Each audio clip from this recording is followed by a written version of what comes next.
everybody, and welcome back to Food for Life. I'm your host, Ashley Treseline. For those of you that don't know, I am a personal chef and food educator, public speaker, and love all kinds of healthy eating and healthy food. I love sharing stories with people. I love hearing them tell their stories of how they became whatever they are and how they help people, which is what our guest did this week. Her name is Lisa Kern. She has a beautiful story, and I can't wait to share it with you all. Now, I want to remind you that I hope everyone had a good and safe Memorial Day weekend. I hope everyone is doing well, but I'd really like to welcome our guest, Lisa, and hear what she has to say with everyone. All right. Hi, Lisa. Hey, Ashley. Thank you so much for having me. I'm so happy to have you. Now, Lisa, my first question to all my guests is I like them to tell everybody what they do and who they are in their own words so that I could read a bio, say who you are, but I'm not sure that's, as good as you telling them who you are. Well, thank you. I appreciate that. I am Lisa Kern, and like most women, I wear many hats, but I am a holistic therapist and Reiki Master, and I typically work with people who feel anxious, overwhelmed, and unfulfilled, kind of stuck in the daily grind. And through a unique combination of energy work and coaching, I help people really get to the root of why they're feeling stuck. My goal is just always to cultivate a really safe space where people feel seen and heard, and leave feeling more like calm, connected to their purpose. That's amazing. Now, what is the difference between a Reiki practitioner and a Reiki master? Like, I know some people that practice Reiki, but like they keep getting certifications to be a master. What's the difference actually? Great question. So Reiki practitioner is somebody who has gone through level 1 training, which is really just for self-healing, which is a beautiful practice to do on yourself and your pets. And it's really just a deeper meditative practice. And level 2 practitioner is they have advanced their practice and gotten another attunement so that they can then work on healing other people and also send distance healing. And a Reiki master just means that you have a third level of attunement and training so that you can then teach the material to others. That's So amazing. I enjoy the teaching component too. Do you teach often? I do. I try to teach quarterly, and I also do like one-on-ones, private attunements and teachings if people prefer that more intimate setting. But I do small group trainings in my office in Hamden. That sounds like a really nice way to help people. What drew you to practicing Reiki?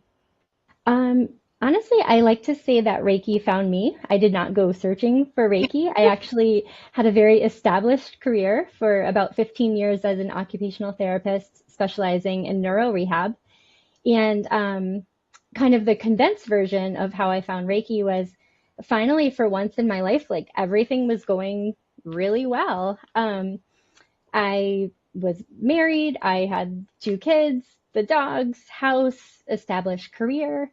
But I kind of just had this feeling, this nagging feeling of like something's missing. I started having pretty severe panic attacks that nothing was triggering. Like, again, everything was going really well in my life. And I'd be driving home from work and have a panic attack and have to pull over. I'd be playing with my kids and like couldn't breathe. Um, and then I would kind of like shame myself, like, you have so much to be grateful for. You should be happy. Why is this happening? Also, kind of during this time, I was having a lot of laryngitis, bronchitis, a dry cough that like no practitioner could figure out. Um, and I just kind of was like pretty disconnected from my life. I was just going through the motions. So I probably heard it from Oprah or somebody for like the millionth time. Um, I heard like about meditation. I was like, you know what? I got nothing to lose. I'm going to give it a shot. I started meditating pretty regularly. And I swear it was like, it wasn't my voice. It was like a random thought that during my meditation was look into Reiki. I was like, interesting, and I didn't think too much of it. And I kind of Google searched and I was like, all right, that's interesting. A few days later, I was at a coffee shop And I overheard two women talking about Reiki, and she's like, it really has helped with my stress and anxiety. I'm sleeping better. And I was like, all right, universe, I hear you. So I looked for a practitioner near me. I went and had my own Reiki session. And Ashley, just felt like I could breathe again. Like I literally felt like a weight was lifted. Um, Eventually, after another session, like that cough went away, and I learned that I just had all these like stored energy blocks from like Yeah. suppressed emotions that were like literally making me sick. And then from that point on, I was like, why aren't we shouting this from the rooftops? There's like this holistic way to heal ourselves. I feel great. My relationship started changing. I just felt like lighter and more present. So just because I can't like dip my toes in something, I just made it my mission. I was like, women need to know this. So I just went down the rabbit hole. I read a ton of books. I got my first attunement just for my own self healing. And just as I started to feel better, I was just very passionate about sharing it with others. And here I am. I love that. I've had Reiki done and I wasn't sure what to expect, but it was with a friend I trusted and she got her attunement and did everything. So I figured, okay, I'm like, what do I have to lose? I'll go Yeah. and try it and see. Because you never know what to expect when you try something new. And I'm always hesitant and nervous. I'm a bit of an anxious person myself.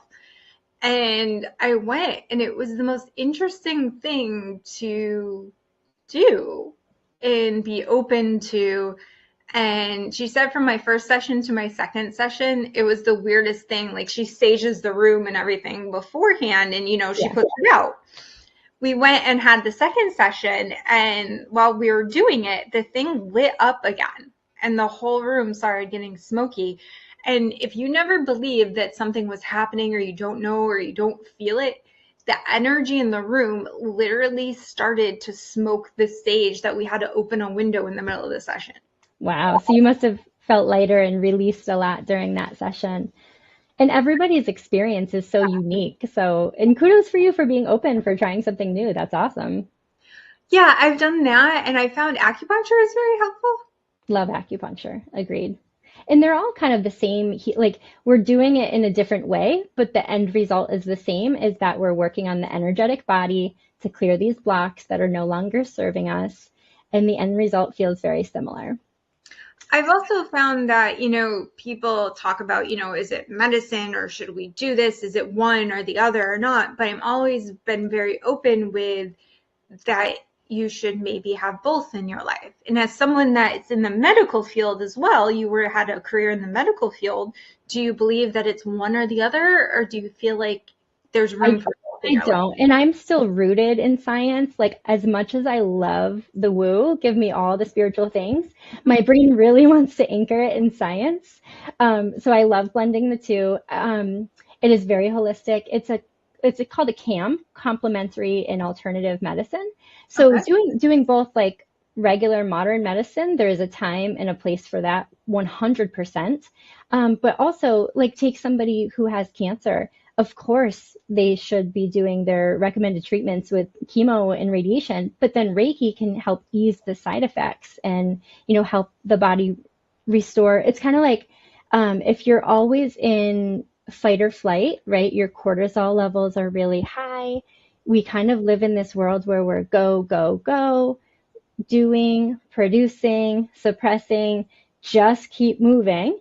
But our bodies are not designed to stay in that state. We really need to bring it back down to the rest and digest, which is what Reiki does, is just bring your cortisol levels down, bring you back to that natural state of relaxation so that your body can heal itself like it wants to do. But there's certainly, it's such a nice blend. It's not, I personally don't think it's either or. I think both is a great combination. And also, I think it's more of like prevention, right? You don't have to wait for the ball to drop or for a health diagnosis to then seek out these therapies. Go when you feel good. It's like an energetic oil change, right? Like we want to do maintenance on our bodies. It's kind of like therapy. Like you go because something's happening, but people are like, well, I feel better. Should I stop going? Do I not go? I've always had, like, the reason I sought this out is because I have health problems, because I have MS, and because I have mast cell and anxiety and all other things that that stuff causes. Sure. And it took me to this world of learning about alternative therapies and functional medicine along with my actual doctors and neurologists. I sat through my MRIs yesterday for my 6-month MRI that I get every 6 months to make sure. I always joke that my doctor keeps checking to make sure I have a brain every year. A few times a year.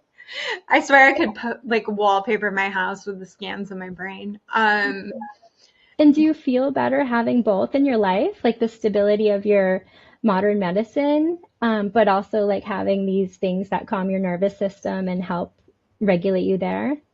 I'm getting there. Yeah, the MCAS diagnosis is newer for me, so I'm still trying to control that. But as far as my MS, it's, it's newer for me, but it helps, and it helps like calm and relaxation.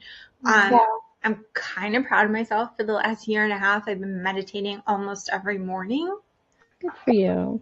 So, I mean, like people, you don't have to think that meditation, I don't know about you, is this like deep, thing in there or anything like that, but I spend maybe 5 minutes. I could do anywhere from a 5-minute meditation to a 20-minute, depending on how much time I have, depending on how I feel or anything like that, or how, but it's still something to get me going. And I think it's such an underrated tool that's free, right? And I think a lot of people say, oh, I tried it, it didn't work. I tried it, I'm not good at meditation, is what I hear all the time.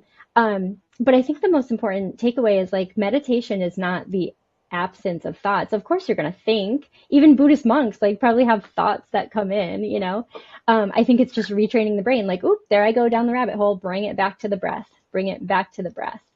And I think probably starting with like guided meditations, if you have a really busy mind, is a wonderful place to start because it gives your brain something to attend to. But I think it's very calming. Without a guided meditation. I have a meditation app. I use the Gabby Bernstein app all the time. Love her. She's amazing. So I have her app and I got the subscription, and you can pull a card every morning, everything, the whole deal. And I find it very calming. But the reason I do that is because, like you said, I have a very busy mind, like most women, right? We have busy minds. I don't know about you, but like, have you ever sat down to watch your favorite TV show or read a book and your mind starts wandering and you realize you read the same page 3 times, or you're just watching 10 minutes of some show and you're like, wait a minute, what just happened? Yes, constantly, which is why I still meditate. Yes. It's a practice. It's really challenging, but sticking with it, I think you get to know yourself and you get to kind of like take inventory of those thoughts. And wow, I'm wasting so much of my energy a day on all these thoughts that don't matter. You know, I think it's just giving yourself that time to learn more about what's in your heart, what your soul wants you to see, and how often truly do we give ourselves that time, right? Like most of us have a job and then are taking care of other people, whether it's kids or family members involved in the community. And then we come home and cook dinner and crash, and we don't give ourselves that time or space, which is really important. Now, as a holistic healer, how does that work for you? Like, do you show people all the way down the rabbit hole, or do you partner with like maybe doctors that they're being treated with for things, or do you go based on what they want or what it's so individual. It's hard to kind of it's not cookie cutter, right? Because everybody comes in with kind of different goals. And sometimes people don't know what's going on and they just say, I feel really anxious, or like I really kind of, my market is women who from the outside in like have it all and then they feel bad, like I should be happy. And it's okay. Like usually when you have these feelings, it's because your body is telling you something. Like you haven't processed an emotion properly and it's just stuck there and it's like preventing you from feeling your best. So I will work with physicians, but typically I just work with people super confidential, one-on-one, who come in, and then really we kind of just let the Reiki energy do its thing. So I'll usually say, like as an example, an hour session would be somebody comes in, we spend about 10 minutes just kind of setting an intention. Is there something specific? Sometimes people will say, I have a nagging hip pain, or like, it's a lot of time it's anxiety, or, my throat is bothering me. So when there's a physical, that means like emotionally something has been suppressed and now your body is like knocking from the inside out. If there's nothing physical, that's awesome. It's usually just addressing at the emotional level. And then I'm helping them just kind of balance their chakras. So we have 7 primary chakras. Each one relates to different organs and emotions. So I work to balance the chakras, and then just intuitively, I kind of see what comes up. And then for the last 15 minutes or so, I just ask them, are you open to kind of hearing what intuitively came up? 99% of the time, they're very open to that. And then I just kind of say, okay, I sense this in this area. Does that resonate for you? And usually it does. Like, for example, I'll use myself as an example just to share. When I had my Reiki session, she was like, oh, your heart is really blocked. And I said, I can sense that. I feel so heavy. This is where my anxiety is. And she said, I feel like it's unprocessed grief. And, just like waterworks. And I was like, well, my mom died when I was 14, but that was so long ago. Like, I'm Yeah. not I'm over it, but, and I just really had to work through, I really didn't process it effectively. So I had to do some work on like, what does that mean? Is it therapy? Is it more Reiki sessions? Is it like finally sitting with like, oh wow, I've been stuffing the sadness for a really long time, thinking I was weak if I like did something about it, when really my body was just like, it's time. It's time to move through this. So I kind of just help people recognize where the energy is stored in their body, and then we intentionally release it. And then, if a lot of people are in combination with talk therapy, and a lot of people just come back as needed. And it's just a really gentle, beautiful practice where people can let go of what's no longer serving them. I like that, being able to let go of things that you're holding on to, and maybe you don't always know what's best for you when other people might know that. And it's okay to ask for help, right? That's what you're trying to Absolutely. Yeah. It's let it. removing the stigma, right? I think a lot of people, myself included, I was like, I don't need therapy. I don't want to talk about this. I don't want to rehash this. I already lived it. So it's Yeah. just a different way to release those emotions in a safe space. And I can relate to losing a parent. Sometimes you don't realize how you feel about it till sometimes years later. There's times when I miss my dad, and I'm sure there's times when you miss your mom. Absolutely. Yeah. And I think sometimes we just get conditioned to like shove those hard feelings aside. When, the sad but true, we need to heal it we need to feel it to heal it, you know. Energy or emotion, if you break down the word, is energy in motion. So oftentimes when we have these big feelings, right, like you can't separate the mind and the body. So, like you have butterflies in your stomach when you're nervous, or you get anxious and like your palms are sweaty. These are mind body connections. So if we don't process those emotions, they get stuck, and it kind of like jams up our plumbing system. So sometimes we just need help to release that and feel our best. Now, you're talking about emotions and feeling things and how hard it is for people. I mean, in reality, we keep going, or most of us do. We keep moving forward, we keep on to the next thing, especially as women. We do what we're supposed to do a lot of the time before we know what to do. And then the next thing we know, we're at a point where we can't handle stuff anymore. Yes, yes.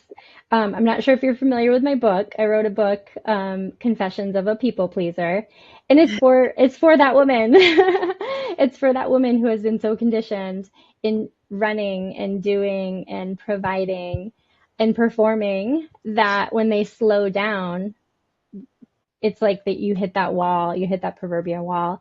I should be better. I should be happier. I should be thinner. And we beat ourselves up. And that negative critic in our head is just relentless.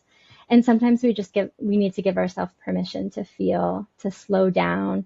And we don't need permission, but we feel like we need permission to slow down, right? We are in a very busy, productive society. Um, So I wrote that book for women who kind of need the gentle reminder that it's okay, in fact, most times necessary, to put yourself first. It's kind of the proverbial, like, you can't pour from an empty cup, right? Yeah. I feel like almost not just women, but as Americans, we feel like we need to earn our vacation. We need to earn our downtime. And even then, we feel guilty for it. Whereas I have friends that have lived and worked in Europe, and they're like encouraged to take like the entire month of August off or like to take Yeah. their vacation. Like it's so weird for them to have unused vacation day or to take the family, or they're like, yes, I have limited access. I will be off for the month renting a house with my family. And it's totally normal for that. It's totally normalized. So I just spent quite a bit of time traveling overseas, and I got to see a lot of how other people live their life. And we really are. That was my biggest takeaway, is that we like don't slow down. People have siestas, and they get out of work early and they enjoy their family, and there's more of a sense of community, and people take sabbaticals and gap years, and it's just really encouraged to get out there and live, because we have this one life. And the goal is not to be as productive or make as much money as possible, but it's to enjoy it, it's to experience other humans, and we feel our emotions, right? Like the whole realm. Um, and yeah, I think sometimes we're looking for that permission slip to slow down, and I don't think it's healthy for us. Yeah, I think it's actually kind of amazing. There's a reason that most of the blue zones, none of them are in the United States. Right, right. And for blue zones, what I mean is those are like the healthiest places on earth, have the most longevity and everything like that. For those of you that have never seen it, go on Netflix. There's some beautiful, beautiful documentaries on these things and some other channels if you ever want to look it up. So let's talk about your travels. This Yeah. fascinates me. You went away for like a month, right? 4 months. 4 months. Oh my God, you were gone longer than I thought. So Yeah. where, I know you went to Australia, but where else did you guys go? Yeah, we were in Australia, New Zealand, and Indonesia. So we got So to see what did you quite a bit. learn about healing and about other cultures? Like, how did that relate to making you a better practitioner, a better human, a better mom, better everything? It was interesting in different parts of the world. I was on my own kind of healing journey. I was totally immersed in shamanic healing, so I learned a lot of that and was able to put that into practice. I did not see clients when I was over there. I was just kind of like immersed in the travel. And in Australia, it was very much, they had a lot of holistic practitioners. I saw a couple of them just for the experience. Um, but the work life balance was much different. There's probably just something to be said about like the climate, right? It was a lot of the people live on the east coast of Australia. The whole middle part of the country is actually quite like uninhabited. Mm-hmm. So you get a lot of that coastal beach vibes, happy, laid back people. Um, and in Bali, what the difference was, just the community and the culture. People are just very, I don't know if dogmatic is the word, like believe in karma. And I feel like every religion kind of, preaches the same thing, but it's palpable. You can truly like see the gratitude in people and do unto others. There is a ton of yoga and holistic healers, and it's a different vibe. Um, So it's but woven more into their everyday life and how they live, yeah, and other than like church on Sunday kind of thing. right. Actually, they pray like multiple times a day. They put out offerings in the morning for their community and for the gods, they're just thankful for waking up. It's to balance the energy of the community. They kind of put out almost like incense, they're called offerings, little woven palm baskets, really lovely. And they'll put some like rice, or sometimes there was a cigarette or incense. And it's just an offering to the gods of saying, like, thank you for this day. Please bring good energy into my store. It's very intentional. They start every day with a prayer of gratitude, and then multiple times during the day. So just kind of taking in the different cultures was really, really cool.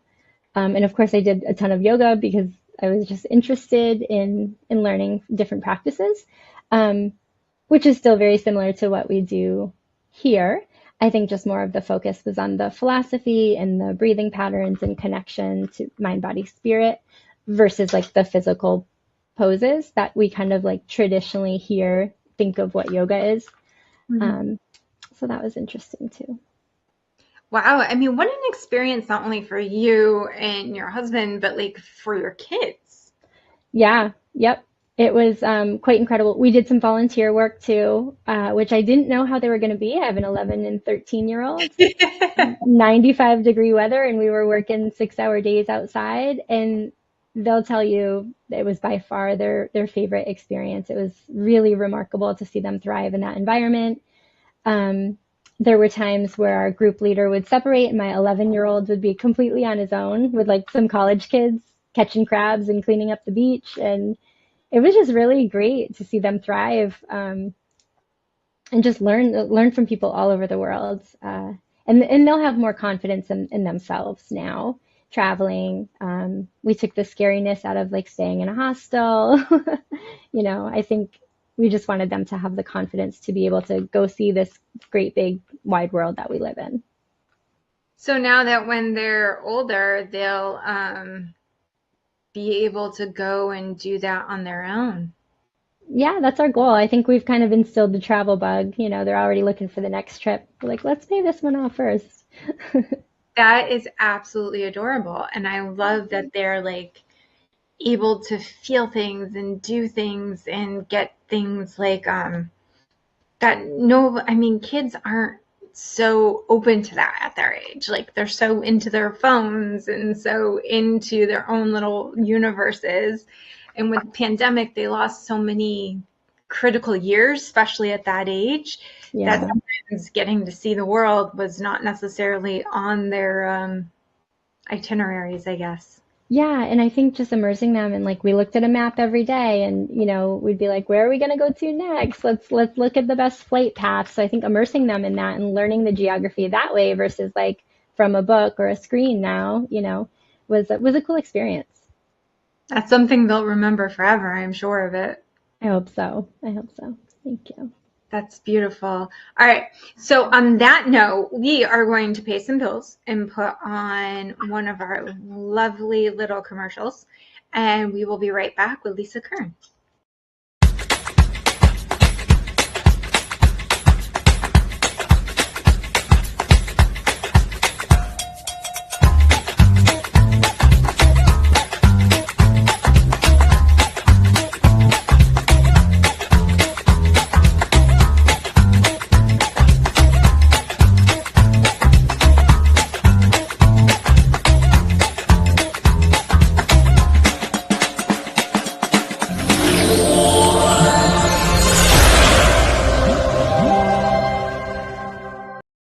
Everybody. So we are back with Lisa Kern, a Reiki Master and holistic healer, and we are hearing about all of her wonderful stories and how she helps women. Now, I want to talk to you a little bit more about how you went from being in the scientific medical field to Reiki. You said something was missing in your life. You felt like there was just something not right. Do you feel like all your clients feel like that, or that there's other things going on? Like, how did it make you take such a leap of faith? Like, I mean, this is a big change from having a successful 15-year career to doing something that's a little bit less normal. Yeah, great question. Because I didn't just quit my job and go all in. It was a very gradual process. I love OT. I worked specializing in neuro rehab. So like Parkinson's, MS, brain injury, stroke was definitely my jam. I thought it would be lifelong. I loved it. And I learned a lot about the brain, how the brain works and neuroplasticity and the ability to change. And I kind of kept seeing these themes of like, I would have a stroke patient that a physician told them they would never walk again, never talk again. And then through repetition and training, they would. But then I'd have another client with the same diagnosis, same thing, and they had a different mindset and they would not walk again and they would not talk again. So I really started to see over the years the theme that like how important mindset was. So that was kind of like the first breadcrumb of I started following that.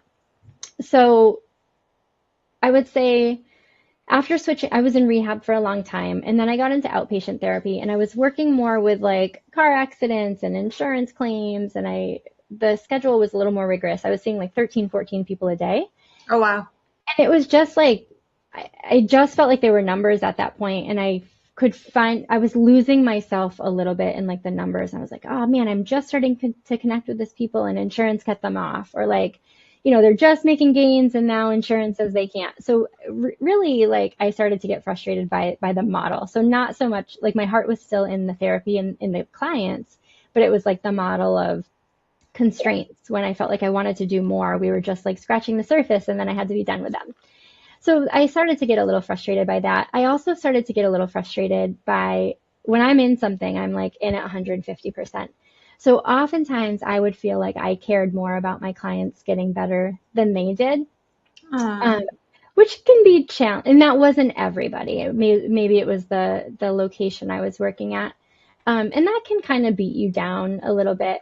And then I started doing Reiki on the side. It was like one day a week. It started almost like as a hobby, but I really liked it. And then I got deeper into these client sessions, and then I started doing coaching, and I just like my passion skyrocketed. Something like the light came back in me, and I was like, man, I'm really enjoying this. So I didn't leave my OT job, and go out on a whim and say I'm starting my own business. I was still half and half. I was 50-50 for probably 3 years. And it wasn't until we were able to travel and I kind of had a lot of downtime to think about, what do I actually want, right? There's that theme again of like, sometimes you have to slow down in order to speed up. I just needed to give myself space to say, like, what do I want my reality to look like? What am I passionate about right now? And then I just went all in. So this full-time healing is newer to me, but I'm passionate about it. So you're obviously happier. We can see that. Now, you talk about alignment, and what does that mean to be aligned? How do you know if you're aligned? Because that's a lot of stuff. I was reading your website and talking about healing, and you were talking about alignment, which I've always found that to be interesting when people talk about that. It's like, how do you actually know if you are or you aren't? Right. Can you check me? Am I aligned? I think it's more of a feeling, and I think there's two ways to look at it. I think when I think alignment, I think like, are your mind, body, and spirit all on the same turn? Like, are we all in the same line, mind, body, spirit, wanting the same thing, going after the same thing? I also, because I am an energy worker and I thrive on chakra healing, are your chakras aligned? Are they open? Are they balanced? So, like, I'll give the example. Sometimes if I'm working with somebody and I feel a block in their stomach, or maybe they've shared that they have like a lot of GI issues, indigestion, or just like lack of confidence, I'll sense a block in what's called their solar plexus. This kind of lives like right in the seat of your soul, right in your gut. And then, so if they're out of alignment there, has somebody ever made you feel like they have taken your power away, made you feel small, dimmed your light? But also alignment can mean like, okay, I did all the things, I checked all the boxes, I went to school, I'm an accountant, and you're a successful accountant, but your soul really wants to be an artist. But you didn't become an artist because somewhere along the way somebody said, good luck being a broke painter. Mm-hmm. That gets embedded in our subconscious. So now every time you want to paint, you're like, painting doesn't equal money. I can't make money as a painter. So I'll just go do the thing and be an accountant. And that's fine for 10, 15 years until your soul knocks from the inside and starts giving you stomach pain or your confidence goes down. And it's that nagging feeling of like, nothing's wrong, but like, I just don't feel myself. I just feel like there's more. So usually it's when we start to get those little nudges from the inside of like awakening, or like, there's got to be more than this. There's got to be more than going to work 9 to 5 and cooking dinner and watching Netflix, repeat, living for the weekends, living for that one vacation a year. So really that's when I start to work with people, is when they start to get that little nagging feeling of like, I think there's more. I think I could be happier. That's kind of alignment, is when like everything is just feeling in flow. And it's not all rainbows and butterflies. Like, I'm not happy all the time. We need both. Like, we're human, we have emotions. It's just the majority of the time you feel like you're doing what you're meant to do. I like that. And Clarify? I don't ever expect you to say that you're happy all the time. I mean, I don't think anybody could be. Plus, you're a mom to tweens and a teen. So at some point, you might be pulling your hair out during the day. Absolutely. Just Absolutely. because I'm sure there's a lot of emotions and hormones in your house. Yes. Yes, there are. Um, But it's coming back to those practices. Like, I've intentionally had to use these tools. It's so funny because I meet people and I'll say a story. I'm like, oh, I freaked out on my kid, or like, man, I needed that second or third glass of wine. And yeah. people are always like, oh, I didn't think you drank because you're a healer. Or like, I didn't think you yelled because you meditate. And I'm like, I'm freaking human. I Yeah. I yelled mean, like, yesterday. everyone has those days where the dog threw up, the kids are fighting, something, you went to take the trash out and the bag broke. And like by the end of the day, you just want to scream into a pillow. Yeah, I'm not floating around with my crystals and tarot cards. Sometimes I am, but I mean, it's just like it's resiliency, right? It's taking care of our mind, body, and spirit so that when life happens, we can bounce back quicker. Yeah, I mean, everyone asks me questions like this too because I talk about functional medicine, I talk about acupuncture and Reiki and all the alternative therapies I've done between cryo and the salt chant and all the stuff to help heal myself. Yeah. But I also talk about medicine too, and everyone's like, you should be the happiest person on earth. I go, do you know what? Some days I'm like, I run a business. There's days where sometimes not the happiest person on earth. I just want to kill people because nobody's doing their job.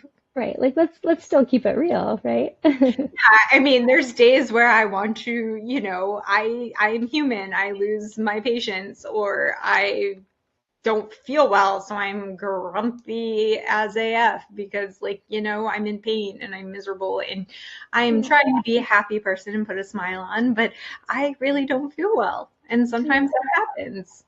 And I commend you for doing all these things and teaching other people that there's resources, right? That's half of it is just here are your options. And I think it's like not a prescribed thing of do this and you'll feel better. It's try the energy healing, try the massage, definitely take your medicine and just kind of find what works for you. For some people it's journaling, some people it's hiking, some people, it's a very individual thing what this self-care is for us. Yeah. I also tell people like when I'm working with clients and like I work with food, healthy food, organic food about I always tell people to be healthy from the inside out. And you say something similar on your website about that. And like on your blog posts I was reading, you talk about being healthy from the inside out as well. I talk about food, about being like, the functioning part of your body, but you're talking about the emotional, right? Yeah, that's such a great part. I mean, and that's that mind, body, soul too, right? Like if you're only focused on your body, you might look really healthy, you might have some toned arms, but like, what is your mental health? What is that inner critic telling you all day? If you're only, eating healthy, but you don't have like community or a spiritual practice, like, are you really fulfilled? Um, it makes me think of a time when, um, after my dad passed away, my son was only, I think, 7 months old, and I was just running on empty. I was like just back in that survival mode. I wasn't eating. I had lost like 15 pounds, and everywhere I went, people are like, "You look great." I'm like, "Oh, awesome. This is the most unhealthy I've ever been, but because my weight is down, I look healthy." And I think we just have to be really mindful of like, are we nourishing all parts of us, not just really overly focused on body, not overly focused on like mindset, even like because we do have to nourish ourselves. Healthy foods are so, so important for our mindset and for our bodies and for our healing. I think we can't just look at it with one lens, which is kind of like, hence, holistic therapist. Like, I won't just ever pick somebody apart and just be like, oh, you have elbow pain? I just want to treat your elbow. Yeah. And I think maybe I missed saying that part of like transitioning from OT to holistic therapy was like, I didn't want to just look at like this one body part or have like 6 sessions with somebody. I really just wanted to look at you as like a whole person. And occupational therapy is a very holistic career, so I don't want to take away from that. Like, I think OTs do an exceptional job at treating the whole person. I just wanted to really go deeper with people and heal at that emotional, spiritual level. I like that. And treating that is usually my philosophy with food is that it treats the whole person because not only are you treating your insides to be a better physical form, because if you eat better, you feel better. Yeah, And it also helps your mental health too, which people totally. don't realize. If you're eating crap, your mental health it's not going to help. If you're full on caffeine, if you're full on sugar, if you're eating processed foods, it all messes with your mind too. Yes, yes. And thank you for sharing that message. And I feel like we have the same thing. Like, we want to shout it from the rooftops. Like, everybody should have access to this information. So important. I mean, I keep trying. Yes. I keep shouting from the rooftops. I keep saying to people that, like, hey, like, this is what I want. This is what I need. And, like, I want to tell people these things. That's so And then incredible. all of a sudden, people are like, but you shared this and you said this. And I'm like, yes. And, you're talking about your weight. And last year, I had a similar situation where I couldn't keep food down with the mast cell. Like, it took almost a year before anyone knew what was wrong with me because GI didn't know. And then I went to a functional medicine practitioner and he knew what was wrong with me and helped me. But I lost a lot of weight because like I struggled to keep down white rice and bananas. Like it just wasn't happening. And I lost a lot of weight. And then people are like, some people notice for the worst. And some people are like, you look great. And I'm like, okay. And then when I Right. started gaining weight back, like I had that like moment of now what? Like I didn't gain it all back, but I gained some where I'm a little more healthier. And it's like you have that moment of, did I look bad before? Like what? Like how? Like you can't wrap your mind around that stuff. Right. And I'm sure you can agree, like, we still have a long way to go as a society of like, let's stop talking about women's weight. Yes, I mean like I went to an event the other day and a woman passed me on the street and she told me I looked very nice in the dress I had on. That's a nice compliment. Appropriate compliment. But Hmm. telling her like, you look great because she's lost a lot of weight, it's kind of, why can't you tell them they look very fit because they've been working out or look like, you look Right. strong or something. Yeah. Yeah. Agreed. But why don't we talk about how mentally strong people are or how, oh, you have pretty hair today, something that's less, Physical appearance. Yeah. yeah, more friendly and positive. Let's start that movement, Ashley. Yeah. I mean, I always try to be more friendly and positive and try to focus on the nicer stuff because I try to think about what I'd want to hear. Yeah. Yep. I did vow that I would not call even a little girl or a friend beautiful before I called them kind or smart or compassionate. It's kind of like one of my inner values that I try really hard to do. Of course, I'm like, oh, hello, beautiful, but I mean like beautiful soul, beautiful friends. I think just starting with being a little more mindful of the language that we use is a good start.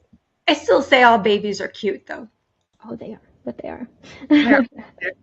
So there was only one other thing on your website that really fascinates me. I want to talk about chakras since we've been talking about those because Mm, people don't really understand what they are and what they do for us. Could you maybe elaborate on that? And then yeah. you also talk about how you practice EFT, which is something that people are getting more interested in. And that's something that I think we should talk about and explain a little more because I think it's very helpful for people. Totally. I could talk energy literally all day long, so thank you for asking. So, probably just like in a nutshell, chakras, we have hundreds of them, but there's 7 primary chakras that we have. Everybody has them from Hmm. the base of our spine, all the way up. And actually, the last one is right above our head. So there's 7. So root to crown. Every chakra is a spinning disk of energy, and they're spinning all the time.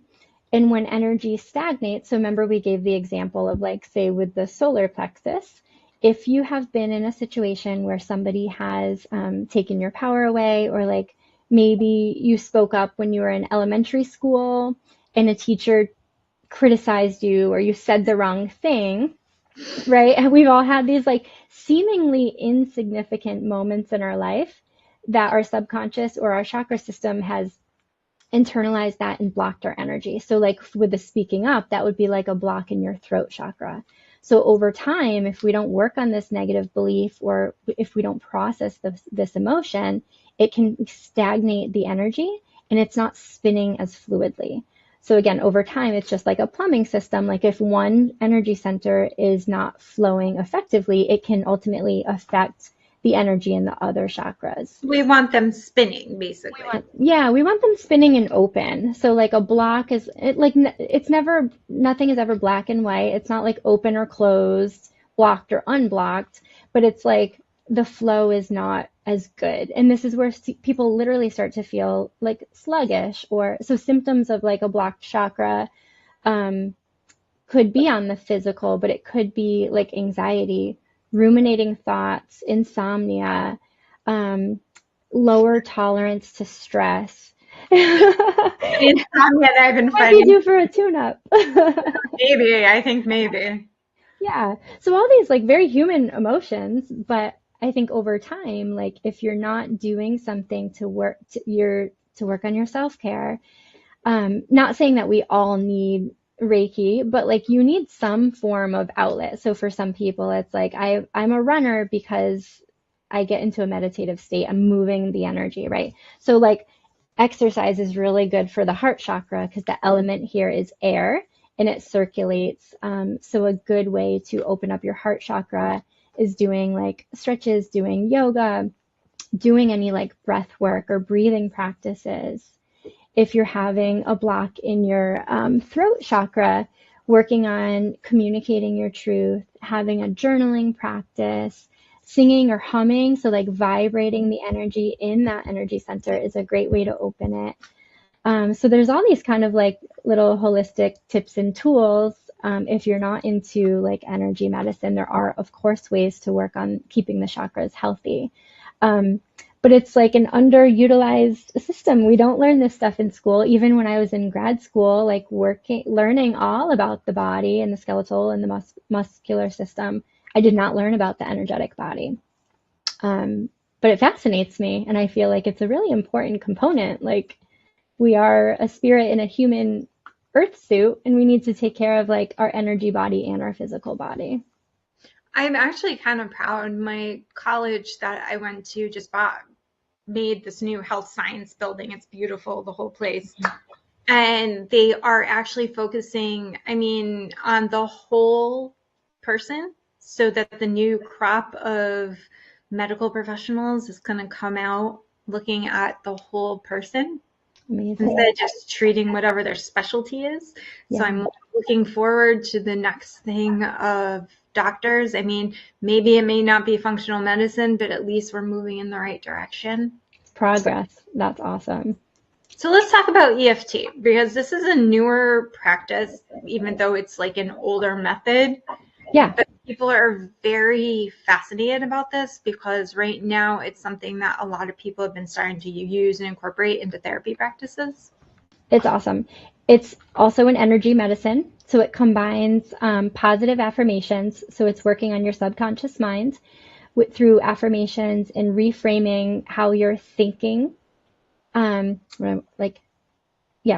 your thoughts. But you're acknowledging the negative statement first. So what it does, it actually uses, so in acupuncture, it's on the Chinese meridian system. Mm-hmm. So you're tapping on the meridian points. So there's, again, meridians throughout our body, but they're focused on the upper body.